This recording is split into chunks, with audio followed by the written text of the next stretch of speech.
Irmãos e irmãs, vamos à liturgia da palavra que eu transmito sempre para você que acessa meus endereços na internet. @Paulo Roberto Maciel 79, Paulo Roberto Maciel 7919. Temos também Paulo Roberto Maciel 6 barra. Então, você vai escolher. E ainda tem o endereço geral Paulo Roberto Maciel para ir ao YouTube, Instagram, Facebook e blog. Eu sempre transmito a liturgia em meus endereços digitais, a liturgia oficial da Igreja Católica Apostólica Romana. Eu quero ser um ajudador dos presidentes de celebrações da palavra e celebrações eucarísticas, grupos de oração e os fiéis em geral que ficam sabendo anteriormente do que vai ser veiculado na missa. Ok? Isso é um trabalho que Deus me colocou para fazer. Neste vídeo, a liturgia referente ao dia 2 de junho de 2026, terça-feira, 9ª semana do tempo comum. O ano litúrgico é o ano A, quando se dá mais destaque ao Evangelho de São Mateus, pelo menos no tempo comum, a cor, ou pelo menos também no domingo, né? A cor dos paramentos litúrgicos neste dia é verde, se for na missa simples, porque há uma missa à escolha neste dia. O presidente da celebração eucarística ou da palavra pode escolher uma homenagem aos santos Marcelino e Pedro, que foram mártires. É uma memória facultativa e, neste caso, do presidente escolher a memória facultativa, a cor é vermelha. Primeira leitura, leitura da segunda carta de São Pedro, capítulo 3, versículos do 12 ao 15a e 17 a 18. Caríssimos, esperais com anseio a vinda do dia de Deus, quando os céus em chama se vão derreter e os elementos consumidos pelo fogo se fundirão. O que nós esperamos, de acordo com as promessas, são novos céus e uma nova terra onde habitará a justiça. Caríssimos, vivendo nesta esperança, esforçai-vos para que ele vos encontre numa vida pura e sem mancha e em paz. Considerai também como salvação a longanimidade de nosso Senhor. Vós, portanto, bem-amados, sabendo disto com antecedência, precavei-vos para não suceder que, levados pelo engano desses ímpios, percais a própria firmeza. Antes procurai crescer na graça e no conhecimento de nosso Senhor e Salvador, Jesus Cristo. A ele será dada a glória, desde agora até o dia da eternidade. Amém. Palavra do Senhor, graças a Deus. Agora temos o Salmo responsorial. É o Salmo que você pode procurar aí na sua Bíblia, 89 na Bíblia Vulgata, ou 90 se for na Bíblia de Jerusalém. Então, é preciso atentar para esse fato. E os versículos, atenção para os versículos 2º, 3º ou 4º, 10º, 14 e 16. O refrão é o versículo 1º. Ó Senhor, vós fostes sempre um refúgio para nós. Repetamos. Ó Senhor, vós fostes sempre um refúgio para nós. Já bem antes que as montanhas fossem feitas, ou a terra e o mundo se formassem, desde sempre e para sempre, vós sois Deus. Ó Senhor, vós fostes sempre um refúgio para nós. Vós fazeis voltar ao pó todo mortal, quando dizeis, voltai ao pó, filhos de Adão, pois 1000 anos para vós são como ontem, qual vigília de uma noite que passou. Ó Senhor, vós foste sempre um refúgio para nós. Pode durar 70 anos a nossa vida, os mais fortes talvez cheguem a 80, a maior parte é ilusão e sofrimento, passam depressa e também nós assim passamos. Ó Senhor, vós foste sempre um refúgio para nós. Saciai-nos de manhã com vosso amor e exultaremos de alegria todo dia. Manifestai a vossa obra a vossos servos e os seus filhos, revelai a vossa glória. Ó Senhor, vós foste sempre um refúgio para nós. Repitamos, ó Senhor, vós foste sempre um refúgio para nós. Agora é o Evangelho escrito por São Marcos, capítulo 12, versículos do 13 ao 17. Vamos aclamar e depois proclamar a palavra de Deus. Aleluia, aleluia. Aleluia, aleluia, aleluia, aleluia, aleluia, aleluia, aleluia, aleluia, aleluia. Que o Pai do Senhor Jesus Cristo nos dê do saber o Espírito, para que conheçais a esperança reservada para vós como herança. Aleluia, aleluia. Aleluia, aleluia, aleluia, aleluia, aleluia, aleluia, aleluia, aleluia, aleluia. O Senhor esteja convosco, Ele está no meio de nós. Proclamação do Evangelho de Jesus Cristo segundo São Marcos. Glória a vós, Senhor. Pelo sinal da Santa Cruz, purificai, Senhor, minha mente, meus lábios e meu coração, para acolher vossa palavra e que ela produza bons frutos na minha vida. Naquele tempo, as autoridades mandaram alguns fariseus e alguns partidários de Herodes para apanharem Jesus em alguma palavra. Quando chegaram, disseram a Jesus: Mestre, sabemos que tu és verdadeiro e não dá preferência a ninguém. Com efeito, tu não olhas para as aparências do homem, mas ensinas com verdade o caminho de Deus. Dize-nos, é lícito ou não pagar o imposto a César? Devemos pagar ou não? Jesus percebeu a hipocrisia deles e respondeu: Por que me tentais? Trazei-me uma moeda para que eu a veja. Eles levaram a moeda e Jesus perguntou: De quem é a figura e a inscrição que estão nessa moeda? Eles responderam: De César. Então Jesus disse: Dai, pois, a César o que é de César e a Deus o que é de Deus. E eles ficaram admirados com Jesus. Palavra da salvação. Glória a vós, Senhor.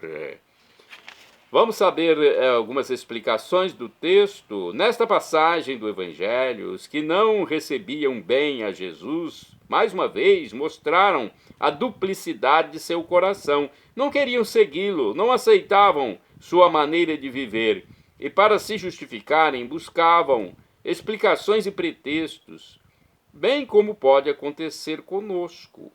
Quando não temos coragem de aceitar as exigências das propostas do Evangelho, inventamos desculpas e alegamos 1000 razões, muito, às vezes, não sensatas, e, por isso, precisamos sempre refletir, saber como estamos agindo em nossa vida de cristão. As autoridades e os fariseus, eles ficam, no caso aí do Evangelho, à espreita de Jesus, para apanhá-lo em alguma falha. Os que são fiéis ao Evangelho, e por isso causam interrogações na vida das pessoas, também estão sujeitos a algumas armadilhas. Mas os adversários de Cristo foram surpreendidos com a resposta que ele deu. A César o que é de César, a Deus o que é de Deus. Nenhuma artimanha humana é capaz de superar a verdade de Cristo, nem ontem, nem hoje. Cristo soube sair da armadilha que estavam armando para ele. Vamos ver mais reflexões. Deixa eu pegar um livro aqui, Dia a Dia com o Evangelho. Deixa eu ver se tem aqui uma boa reflexão sobre Marcos 12, versículos do 13 ao 17. Porque quanto mais reflexões, melhor, né? E se aqui tiver mais uma reflexão, eu vou passar para vocês. Nesse livro não tem, mas nesse aqui tem. É Palavra e Vida. Livro Palavra e Vida tem uma reflexão sobre Marcos 12, versículos do 13 ao 17. Bem, aqui diz o seguinte: os fariseus procuram pegar Jesus em algum engano. Começam reconhecendo a bondade de Jesus para depois procurar fazê-lo cair numa armadilha. No entanto, empregando uma frase clássica, dá-se mal quem se julga esperto. Os que queriam levantar dificuldades para Jesus acabam emaranhados em suas próprias armadilhas e em seus próprios problemas. A lição para nós é que, se nos aproximamos de Jesus, mais vale fazê-lo com a verdade na mão e com o coração sincero. Porque o que está em jogo não é uma discussão teológica, mas sim a nossa salvação. Nossa salvação eterna. Você quer ir para o céu, viver por todos os séculos com Jesus? Então esteja preparado, faça como os santos, né? Ou pelo menos se aproxime deles. Santos do dia 2 de junho. São Marcelino, presbítero, ou seja, padre, e São Pedro, exorcista, morreram em 304 em Roma. Foram mártires durante a perseguição do imperador Diocleciano. De acordo com o site da comunidade católica Canção Nova, a vida e o martírio de Marcelino e Pedro Exorcista ocorreram no contexto da grande perseguição contra a Igreja de Cristo no século IV por parte do imperador Diocleciano. Foram mártires por causa do amor a Jesus.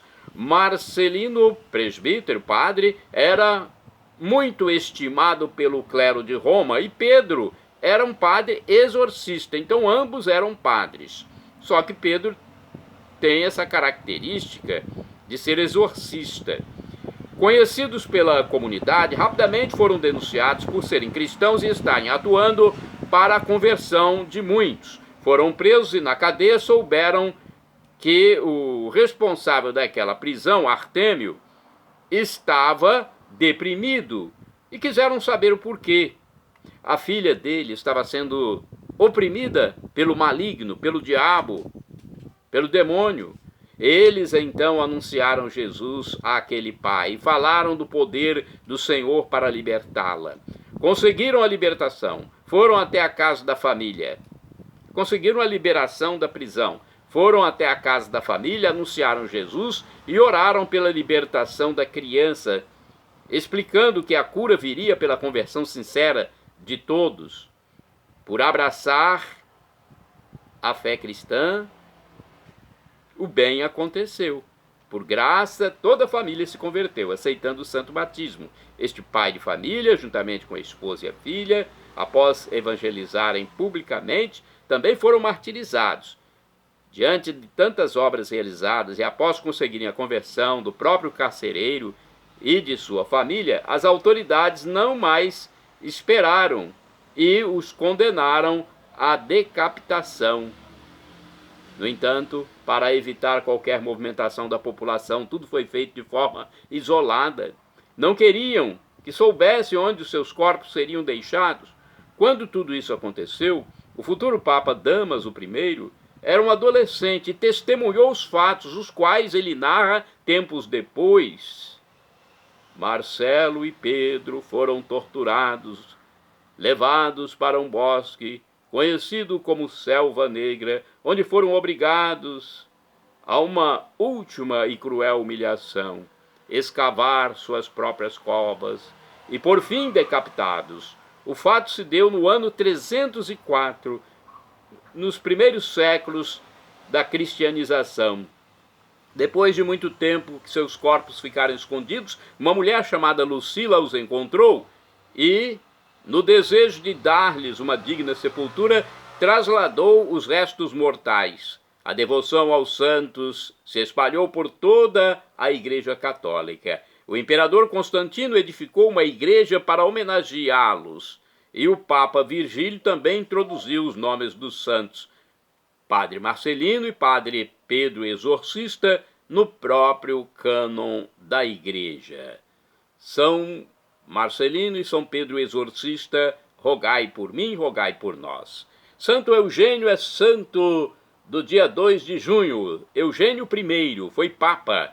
Morreu em 657. Sucedeu a São Martinho I e completou, aliás, e combateu, como ele, a heresia dos monotelistas. Muitas heresias que fogem da doutrina católica surgiram na igreja, e esses santos combateram muitos santos, entre eles Santo Eugênio I. São Nicéforo de Constantinopla é santo do dia 2 de junho. Foi bispo e morreu em 829. Era simples leigo quando foi aclamado patriarca de Constantinopla, exilado pelo imperador iconoclasta Leão V por defender o culto às imagens sagradas. São Nicolau é santo do dia 2 de junho. Morreu em 1094. Foi um peregrino que percorria a região da Apulia, Itália, levando na mão um crucifixo, invocando sem cessar o perdão de Deus.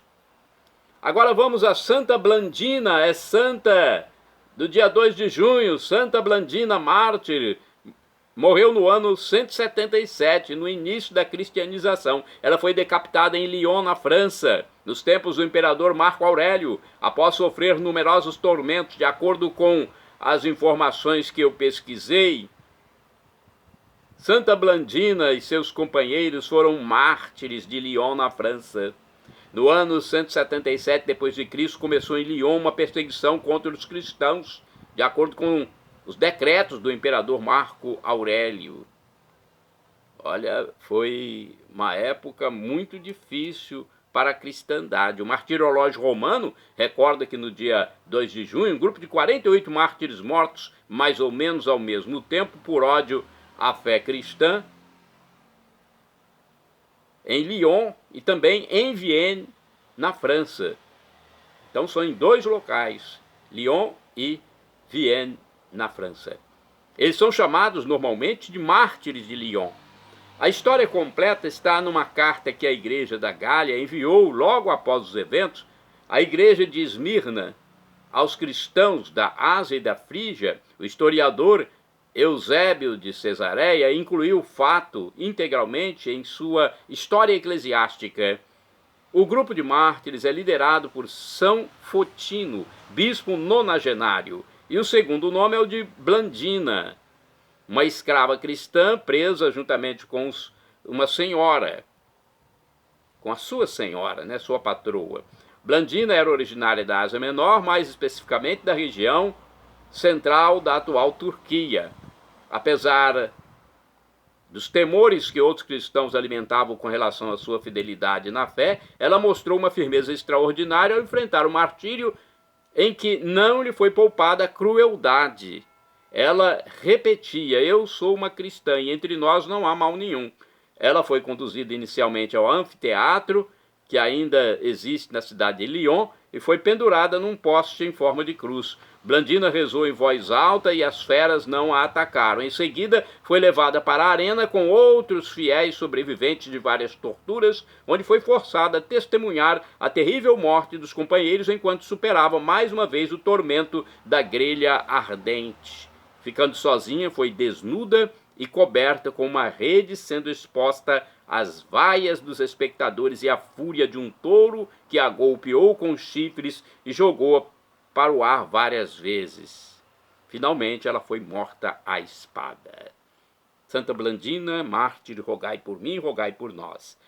Bem-aventurado no dia 2 de junho é o beato Sadoc, presbítero, ou seja, padre, e companheiros mártires. Morreu em 1250 com seus companheiros.